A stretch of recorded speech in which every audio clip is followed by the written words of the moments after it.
Hello students, welcome to पढ़ो engineering. मैं हूँ वंशिका और आज की क्लास में हम सीखेंगे control flow statement. Okay, so what is control flow, what are the types of control flow statement and how to use it. So ये सब आज इस वीडियो में हम सीखेंगे। Okay, so first of all, what do you mean by control flow? So control flow means जब हम program execute करते हैं उसका एक सीक्वेंस होता है, एक फ्लो होता है। वो फ्लो क्या होता है? For example top to bottom. Okay, so top to bottom हमारा फ्लो होता है। उसी कोड के फ्लो को कंट्रोल करने के लिए कुछ स्टेटमेंट यूज होते हैं। Okay, so that statement are called as control flow statements. Okay, so वो क्या होते हैं वो हम आज देखेंगे। Okay, so let's start. The statement in the code are executed according to the order in which they appear. Yes, as I already told you कि जैसे जैसे हम कोड लिखते हैं from top to bottom, वैसे वैसे कंपाइलर कोड एग्जीक्यूट करते जाता है। Okay? Java provides statements that can be used to control the flow of the code. That is called as control flow statement. Yes, to control the flow of a statement, it is called as control flow statement. Okay, Java provides three types of control flow statements. वो कौन कौन से होते हैं? That is decision making statement, loop statements and jump statements. Okay, so इस class में that is आज के वीडियो में हम फर्स्ट टाइप सीखेंगे, that is decision making statements. Okay, उसका प्रैक्टिकल भी करेंगे, थ्योरेटिकल कंसेप्ट भी देखेंगे। ओके, और नेक्स्ट क्लास में फिर सेकेंड टाइप सीखेंगे। So what is decision making statement? Let's see. So decision making statements are also called as selection statements. Why? Because let's take an example. If you have too many conditions, okay, अगर आपके पास बहुत सारी conditions है तो आप क्या करोगे कि एक एक कंडीशन के लिए क्या कोड लिखोगे? नहीं, तब हम यूज करेंगे डिसीजन मेकिंग स्टेटमेंट्स। ओके, जब बहुत सारी कंडीशंस होगी तो on the basis of conditions हम यूज करेंगे कि विच इज ट्रू और which is false. Okay, so उसके लिए हमारे पास टू ऑप्शंस है, टू टाइप्स है, that is if statement and switch statement. So if statements में भी बहुत सारे टाइप्स आते हैं, जैसे कि simple if statement, else if statement, if else if ladder and nested if statement. Okay, so ये स्टेटमेंट बहुत इंपॉर्टेंट है। सो ये जो स्टेटमेंट है that is if statement and switch statement, these are also called as decision making statement और selection statement. So ये जो decision making statements है ये एग्जाम में बहुत बार पूछे जाते हैं क्योंकि हमारी कोडिंग इसी पे बेसिस होती है। ओके, बिकॉज हर एक प्रोग्राम में हमें कुछ ना कुछ डिसीजन मेकिंग स्टेटमेंट्स लिखने पड़ते हैं, कुछ ना कुछ कंडीशंस लिखनी पड़ती है ना। सो उसी के बेसिस पे हमें फिर यूज करने होते हैं ये स्टेटमेंट्स। ओके, सो ये फोर जो स्टेटमेंट्स हैं ये कैसे यूज करते हैं ये अब हम देखते हैं। Okay, so first is simple if statement. Okay, so simple if as a name indicate, ये तो बहुत ही सिंपल होगा। दैट इज आपको यहाँ पे ओनली वन कंडीशन ही दी जाएंगी और वो भी अगर ट्रू होती है तो ही ये ट्रू वाला पोर्शन एग्जीक्यूट होता है, अदरवाइज फिर वो आउट ऑफ द लूप आ जाता है या फिर इफ के बाहर आ जाता है और जो नेक्स्ट स्टेटमेंट है वो बाय डिफॉल्ट प्रिंट हो जाएगा। ओके, सो यहाँ पे देखिए ये रिप्रेजेंटेशन है कि हम इफ स्टेटमेंट कैसे लिख सकते हैं। सो simple if statement that is if keyword हम लिखते हैं, फिर यहाँ पे टेक्स्ट एक्सप्रेशन, यहाँ पे आपकी जो भी कंडीशन हो, let's take an example x is greater than 20। Okay, ये लिखेंगे।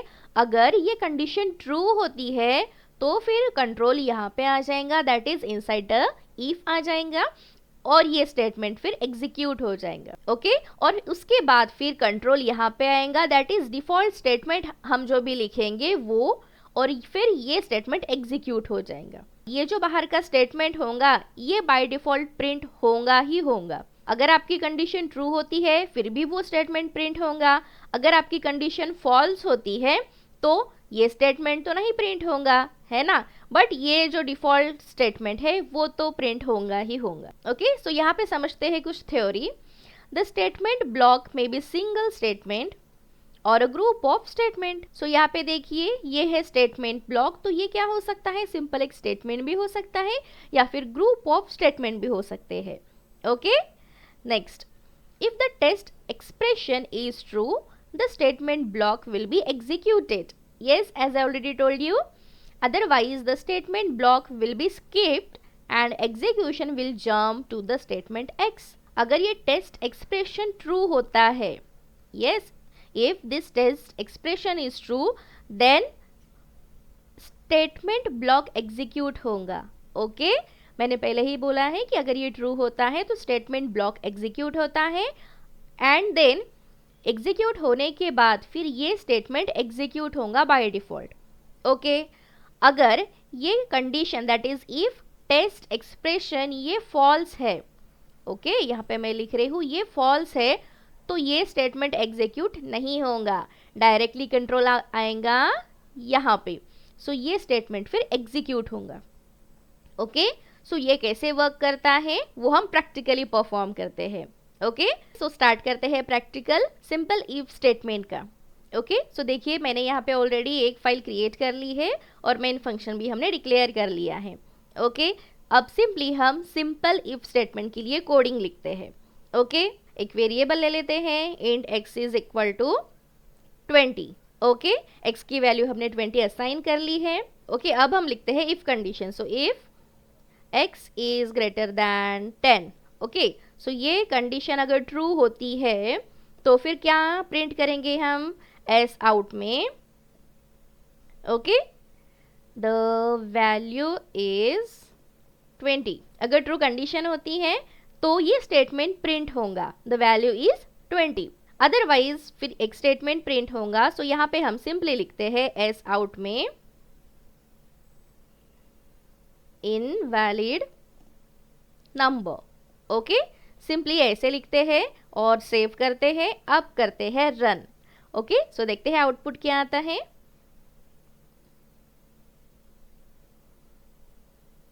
देखिए हमारी जो वैल्यू है दैट इज हमारी कंडीशन है वो ट्रू है। यस, इसलिए द वैल्यू इज 20। ओके, देखिए x इज इक्वल टू मैंने 20 लिया था, सो ये कंडीशन ट्रू है, x is greater then 10।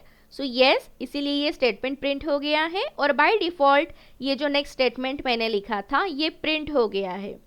Okay, और बहुत सारे स्टेटमेंट अगर आपको यहाँ पे लिखने हैं तो वो बाय डिफॉल्ट यहाँ पे प्रिंट होंगे। अगर हमें यूजर से इनपुट लेना है तो फिर क्या करेंगे, तो उसके लिए हमारे पास एक मेथड होती है, एक क्लास होता है दैट इज स्कैनर क्लास। सो क्या करेंगे, सिंपली x की जो वैल्यू हमने दी थी वो डिलीट कर देंगे, है ना, और यहाँ पे लिखते हैं एक एस आउट। ओके, सो एस आउट किसके लिए, यहाँ पे लिखेंगे एंटर नंबर। ओके, कोई भी एक नंबर एंटर करो। ओके, फिर उसके बाद स्कैनर एक क्लास ले लेते हैं, है ना, यूजर को इनपुट देने के लिए। ओके, सो स्कैनर क्लास और ऑब्जेक्ट कर लेते हैं sc is equal to new scanner. Yes, so scanner में हमें क्या लिखना होता है, system डॉट n।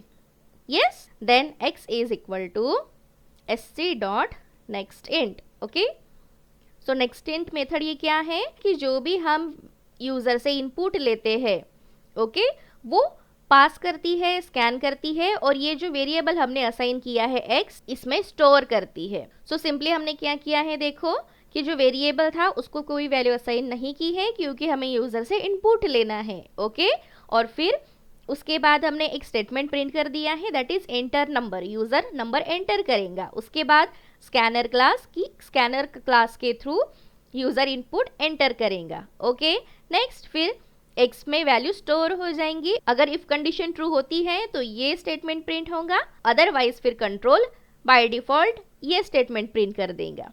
ओके, समझ में आ रहा है।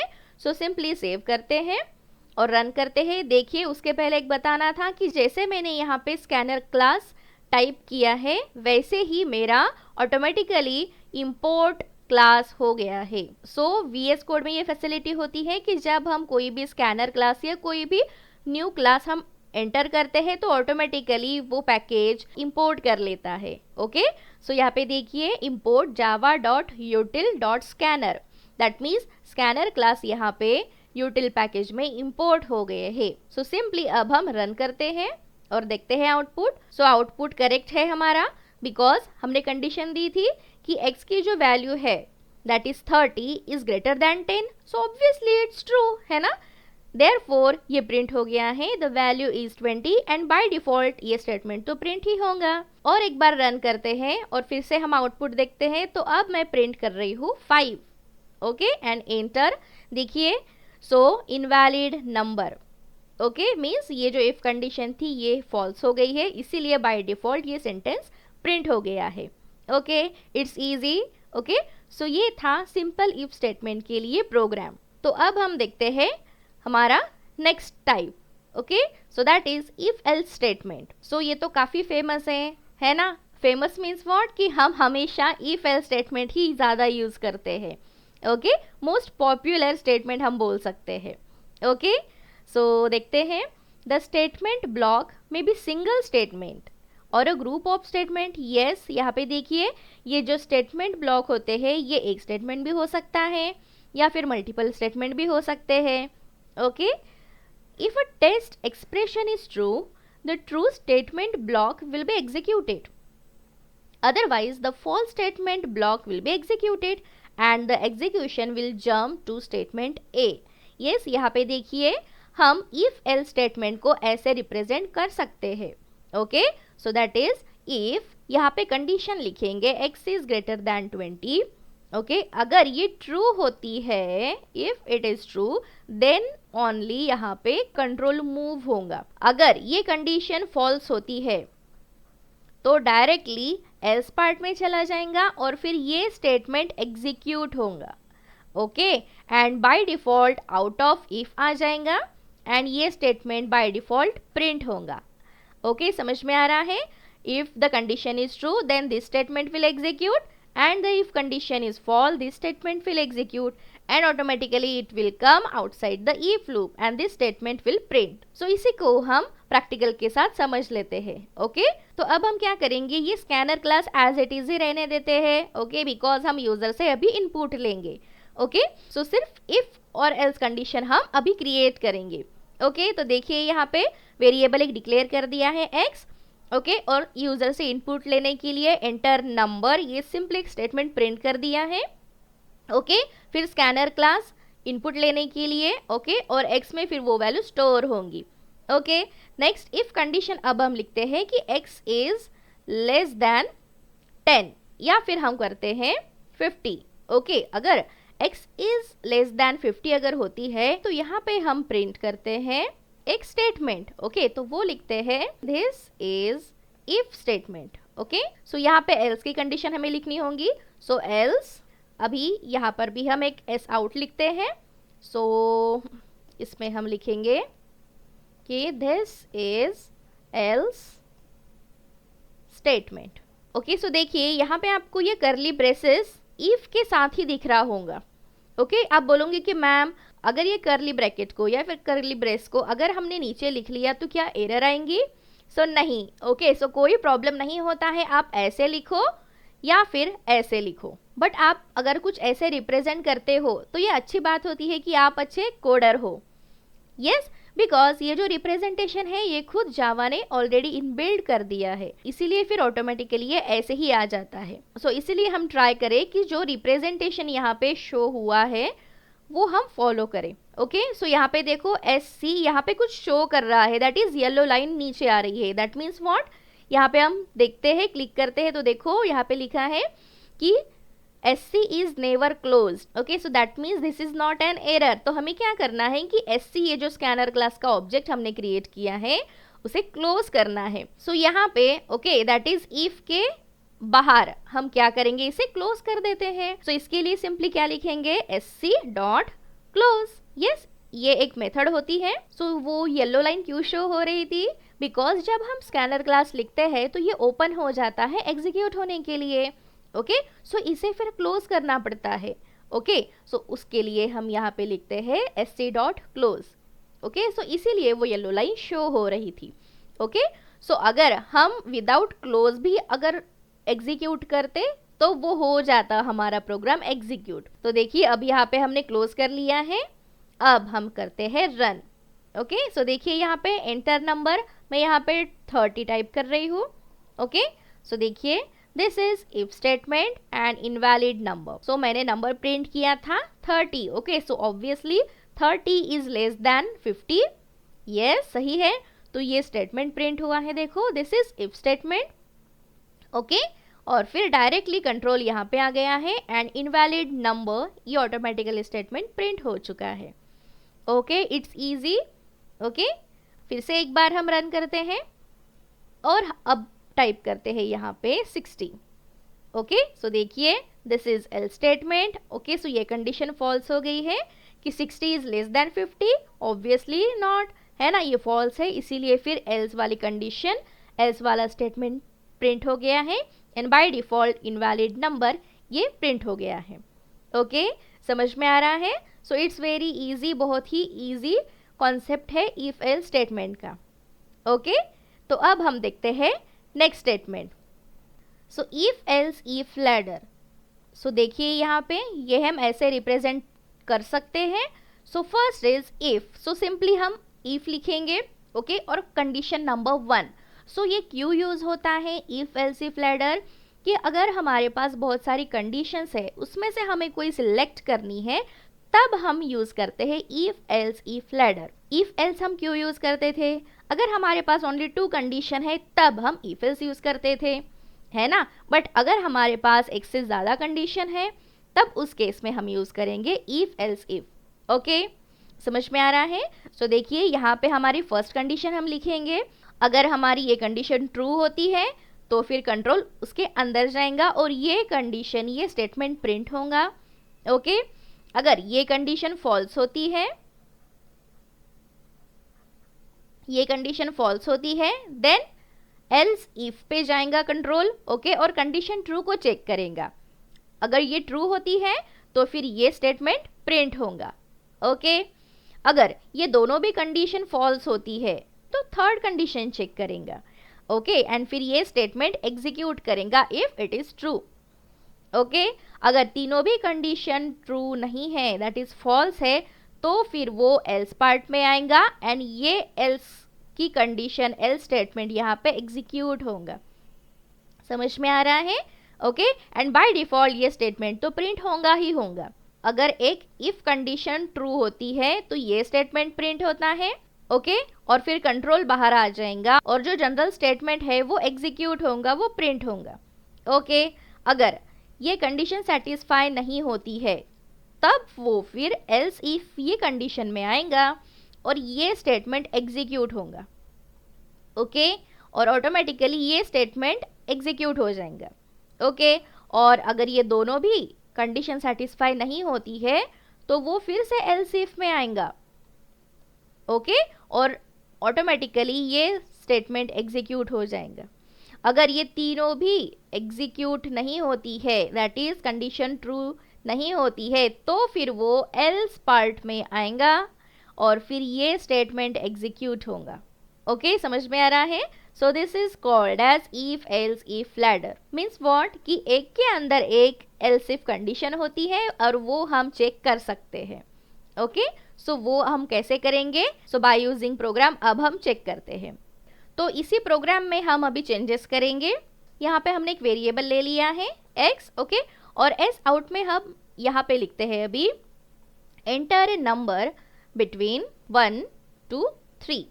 ओके, हमें यहाँ पे अभी 3 कंडीशन लिखनी पड़ेंगी बिकॉज हमें नंबर एंटर करना है 1 to 3।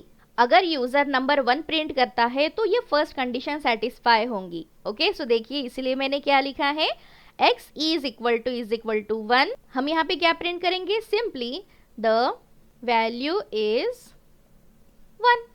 ओके, अगर x इज इक्वल टू 1 होता है तो वैल्यू प्रिंट करेंगे 1। अब यहाँ पे हम लिखते हैं एल्स इफ।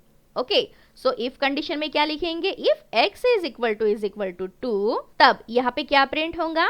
s आउट करते हैं, इसमें लिखते हैं the value is 2। Yes, it's easy. Okay, so ये हो गई इफ कंडीशन, ये एल्स इफ कंडीशन हो गई है ना। अब हम यहाँ पे लिखते हैं फिर से एक एल्स इफ, है ना। सो एल्स इफ,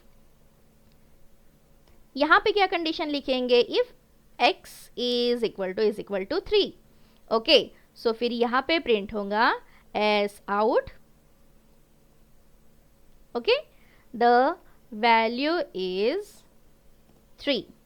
और ये एक्स्ट्रा पार्ट है, ये मैं डिलीट कर देती हूँ, ठीक है। और सिंपली यहाँ पे हम अभी लिखेंगे एल्स।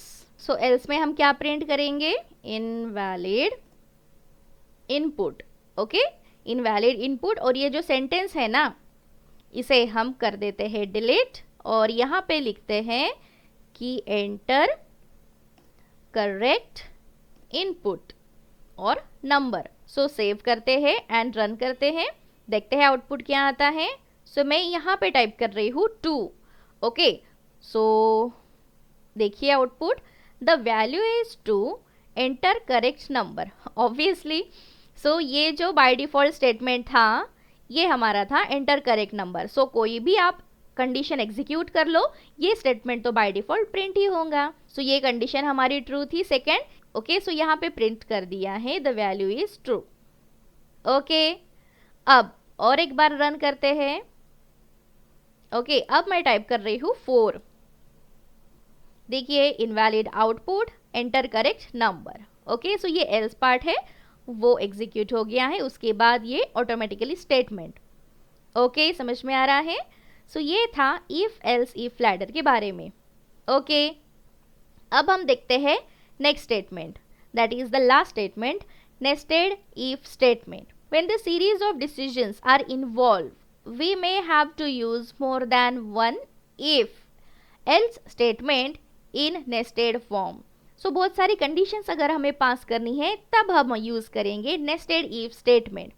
Okay, means what? कि अगर एक if के अंदर भी हमें कोई if लिखना है, okay, तब हम यूज करते हैं nested if statement. Okay, so देखिए रिप्रेजेंटेशन यहाँ पे दिया है। सो इफ कंडीशन नंबर 1 अगर ये ट्रू होती है तो ही लूप ये अंदर चला जाएगा, और उसके अंदर भी हम कंडीशन लिख सकते हैं, ओके। सो फर्स्ट कंडीशन ये सेटिस्फाई होती है तो फिर ये कंडीशन चेक करेगा, ये स्टेटमेंट एग्जीक्यूट हो जाएगा, ओके। एल्स फिर ये स्टेटमेंट एग्जीक्यूट होगा, ओके। फिर अगर ये पूरी जो इफ कंडीशन है दिस वन, ये अगर फॉल्स होती है तो डायरेक्टली एल्स पार्ट पे आ जाएगा और ये स्टेटमेंट एग्जीक्यूट होगा, ओके। और बाय डिफॉल्ट ये स्टेटमेंट तो एग्जीक्यूट होगा ही होगा। So means what, condition number 1 हमने यहाँ पे दी है, तो उसी कंडीशन पे बेसिस अगर कंडीशन 2 होती है तभी वो ये स्टेटमेंट ट्रू करेगा। समझ में आ रहा है, कंडीशन 1 और कंडीशन 2 अगर ट्रू होती है तो ही ये स्टेटमेंट एग्जीक्यूट होगा, ओके। सो अब ये कैसे यूज करते हैं ये हम बाय प्रोग्राम देखते हैं, ओके। तो अब हम स्टार्ट करते हैं नेस्टेड इफ स्टेटमेंट का प्रोग्राम। सो यहाँ पे लिखते हैं इफ में if x modulo 2 is equal to 0, okay. So ये कंडीशन मैंने क्या लिखी है, हम इवन और ऑड ये चेक कर रहे हैं, okay.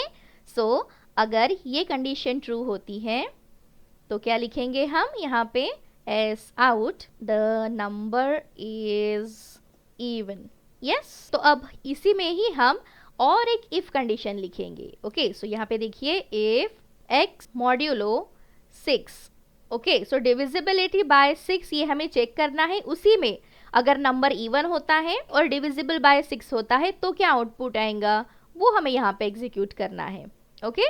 So x modulo 6 is equal to 0, okay. तब हम क्या यहाँ पे प्रिंट करेंगे, एस आउट में लिख रही हूँ मैं, नंबर is divisible by 6।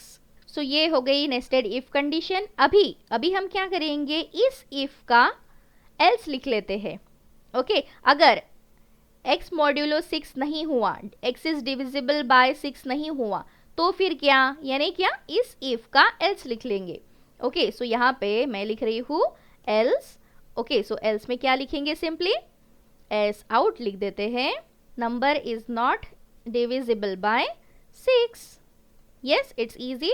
अगर ये कंडीशन ट्रू होती है, ये भी कंडीशन ट्रू होती है तो ये स्टेटमेंट प्रिंट होगा, एल्स ये स्टेटमेंट प्रिंट होगा। ओके, सो ये तो एल्स हो गया इसका, यानी एल्स इफ ये पार्ट हो गया। अभी ये इफ का एल्स तो बाकी है ना, तो फिर ये इफ यहाँ पे क्लोज होता है।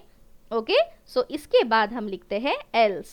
ओके, सो एल्स में क्या लिखेंगे, सिंपली अगर इवन नहीं होता है तो फिर क्या होगा, ऑड। यस, सो यहाँ पे सिंपली ऑड लिख देते हैं, the number is odd. Okay, are you getting और नॉट। देखिए ये इफ कंडीशन पूरी की पूरी यहाँ तक है और फिर इस इफ का एल्स हमने यहाँ लिखा है। ओके, सो सिंपली सेव करते हैं और पहले रन करते हैं। तो देखिए हमने यहाँ पे चेंज नहीं किया था, enter the number between 1 to 3। Okay, so इसे इग्नोर कीजिए आप। ओके, सो एक नंबर हमें एंटर करना है। ओके, सो मैं करती हूँ 20। Okay, so 20 is a even number, but क्या वो 6 से डिविजिबल होता है, वो हम चेक करते हैं, एंटर करते हैं। देखिए the number is even, number is not divisible by 6, so the number is even, obviously 20 is a even number. Okay, and number is not divisible by 6। First ये कंडीशन चेक की, so x modulo 2 is equal to 0, यहाँ पे even है या odd है ये check किया। Okay, इसीलिए फिर हमें ये स्टेटमेंट मिल गया है, the number is even, so obviously 20 is a even number. Okay, फिर कंट्रोल आ गया है यहाँ पे, दैट इज नेस्टेड इफ में। Okay, so number divisible by 6 है या नहीं, सो ऑब्वियसली ये कंडीशन फिर फॉल्स होती है ना। सो ये कंडीशन अगर फॉल्स होंगी तो इसका फॉल्स तो हमने यहाँ पे लिख दिया है, दैट इज एल्स पार्ट तो यहाँ पे लिख दिया है, that is number is not divisible by 6। Okay, so इसीलिए ये इफ कंडीशन ट्रू नहीं होंगी, फॉल्स होती है, तो ये कंडीशन, ये स्टेटमेंट फिर एग्जीक्यूट होगा। सो यहाँ पे हमने ऑल इफ स्टेटमेंट देख लिए हैं, that is simple if else, if else if ladder and nested if statement. Okay, so I hope ये सारे आपको समझ में आ गए होंगे। अब एक लास्ट टॉपिक बचा है, that is switch statement. So ये तो बहुत ही इजी है, सो देखते हैं स्विच स्टेटमेंट क्या होता है। The switch statement evaluates an expression then attempts to match the result to one of several possible cases. The default case has no associated value and simply use the reserved word default. If the default case is present, control will transfer to it if no other case value matches. Let's take an real time example. जैसे हमारा switch board होता है, okay, switch board तो उसमें बहुत सारी buttons होती है, स्विच होती है। तो स्विच का काम क्या है, एक तो ऑन या फिर ऑफ। अगर हमें स्विच ऑन करनी है, ओके, तो बटन प्रेस करते ही वो डायरेक्टली स्विच होंगी कंडीशन पे ऑन वाली, है ना। अगर हम ऑफ करते हैं तो वो ऑफ वाली कंडीशन पे डायरेक्टली स्विच हो जाएंगी। ओके, सो वैसे ही कुछ यहाँ पे है, अगर हमें एक्सप्रेशन दिया हुआ होता है, यहाँ पे देखिए स्विच कीवर्ड के बाद अगर कोई एक्सप्रेशन हमें दिया होता है तो वो चेक करता है कि ये एक्सप्रेशन कहाँ पे है आपकी कंडीशन में। ओके, सो वो कंडीशन को हम बोलते हैं केसेस। ओके, जैसे हम इफ स्टेटमेंट में लिखते हैं कंडीशन, यहाँ पे हम बोलते हैं केसेस। ओके, सो ये चेक करता है कि ये जो एक्सप्रेशन है वो कौन से केस में प्रेजेंट है। ओके, अगर ये एक्सप्रेशन ये स्टेटमेंट में प्रेजेंट है, ये केस में प्रेजेंट है, तो फिर वो ये स्टेटमेंट एग्जीक्यूट कर देगा और बाकी के जो केसेस है वो चेक ही नहीं करेगा। पहले केस 1, फिर केस 2, फिर केस 3, ऐसे वो चेक नहीं करेगा यहाँ पे। ओके, सो डायरेक्टली क्या चेक करेगा, ये एक्सप्रेशन चेक करेगा और फिर सर्च करेगा कि ये एक्सप्रेशन कहाँ पे लिखा है, कौन सी केस में लिखा है। सो फिर डायरेक्टली वो केस पे जंप करेगा और वो फिर स्टेटमेंट एग्जीक्यूट हो जाएगा। ओके, सो फिर ये स्विच स्टेटमेंट का यूज़ क्या है कि अगर मल्टीपल कंडीशंस होती है तो इफ स्टेटमेंट हमें बहुत बार लिखना पड़ेगा, उतने स्टेटमेंट हमें एग्जीक्यूट करने होंगे। सो वो कोड कम करने के लिए, टाइम सेव करने के लिए फिर हम स्विच स्टेटमेंट यूज़ करते हैं। और ये जो कोड है वो दिखने में भी बहुत ईजी होता है, बहुत अंडरस्टैंडिंग होता है। ओके, सो इसी तरह हम स्विच स्टेटमेंट यूज़ करते हैं। अब हम प्रैक्टिकल करते हैं स्विच स्टेटमेंट का। ओके, तो अब हम यहीं पे प्रैक्टिकल परफॉर्म करेंगे स्विच स्टेटमेंट का। तो अब मैं यहाँ पे यूज़र से इनपुट नहीं लूँगी, हम नॉर्मल एक प्रोग्राम लिखते हैं। सो इसीलिए यहाँ पे ये सब डिलीट कर देते हैं और ये पैकेज भी हम डिलीट कर देते हैं, इसकी कोई ज़रूरत नहीं है फ़िलहाल तो। ओके, सो अब हम स्टार्ट करते हैं। सो यहाँ पे इंट एक वेरिएबल ले लेते हैं, जैसे कि मार्क्स इज इक्वल टू 85। सो यहाँ पे हम लिखते हैं स्विच, और स्विच में फिर क्या लिखेंगे, आर्ग्यूमेंट। सो आर्ग्यूमेंट क्या है हमारा, मार्क्स। सो देखिए जैसे मैंने यहाँ पे स्विच टाइप किया था वैसे ही उसके साथ केस स्टेटमेंट भी आ गया है, ब्रेक स्टेटमेंट भी आ गया है, और डिफ़ॉल्ट स्टेटमेंट भी ऑटोमेटिकली प्रिंट हो गया है। तो ये एक सिंटैक्स रहता है कि अगर हम एक कीवर्ड अगर टाइप करते हैं तो उसके रिलेटेड ऑटोमेटिक कोडिंग यहाँ पे शो हो जाएंगी। तो हमने यहाँ पे स्विच की कंडीशन लिख दी है। अगर मार्क्स 85 है तो फिर वो केसेस फाइंड आउट करेंगे कि 85 आपको कहाँ पे दिख रहा है, डिस्प्ले हो रहा है। ओके, सो उसके लिए अब हम केसेस लिखते हैं। सो यहाँ पे देखिए, सो केस फर्स्ट हम 85 देते हैं, और इसी में हम क्या प्रिंट कर देते हैं, डिस्टिंक्शन हम प्रिंट कर देते हैं। अगर 85 होता है तो डिस्टिंक्शन, और फिर से केसेस लिखते हैं, जैसे कि यहाँ पे 75 में लिख रही हो, यहाँ पे प्रिंट करते हैं फर्स्ट क्लास। यहाँ पे ब्रेक स्टेटमेंट लिख देते हैं, फिर से केसेस लिखते हैं, 60 की कंडीशन लिख देते हैं यहाँ पे। सो इसमें अब हम लिखते हैं पास। ओके, सो अगर 60 मार्क्स आए, पास ये स्टेटमेंट शो होगा। ओके, और उसके बाद लिखते हैं फिर से ब्रेक, और एक लास्ट केस लिख देते हैं, जैसे कि अगर 35 हम लिखते हैं यहाँ पे तो क्या प्रिंट होना चाहिए, फेल। फेल, वैसे फेल की ज़रूरत नहीं है, हमारे स्टूडेंट तो बहुत ही इंटेलिजेंट है ना। तो 35 की जगह पे हम कर देते हैं 30, और यहाँ पे ब्रेक स्टेटमेंट लिखेंगे। ओके, और डिफ़ॉल्ट स्टेटमेंट में क्या प्रिंट करेंगे, इनवैलिड डेटा। ठीक है, इनवैलिड डेटा ये प्रिंट कर देते हैं, और फिर ब्रेक स्टेटमेंट की ज़रूरत नहीं है। क्यों, क्योंकि डिफ़ॉल्ट के बाद ऑटोमेटिकली वो लूप के बाहर ही आ जाएगा, स्विच के बाहर ही आ जाएगा। ओके, इसीलिए डिफ़ॉल्ट के बाद हमें ब्रेक की ज़रूरत नहीं होती है। तो यहाँ पे देखिए, यहाँ पे कोलन नहीं चाहिए, यहाँ पे हम सेमी कोलन दे देते हैं, है ना, क्योंकि केस के बाद कोलन लगता है और ब्रेक के बाद सेमी कोलन लगता है। ओके, सो ये छोटी छोटी चीज़ें आप ध्यान में रखिए। ओके, सो ये छोटा सा प्रोग्राम हमने लिख लिया है, अब करते हैं इसे रन। सो देखिए,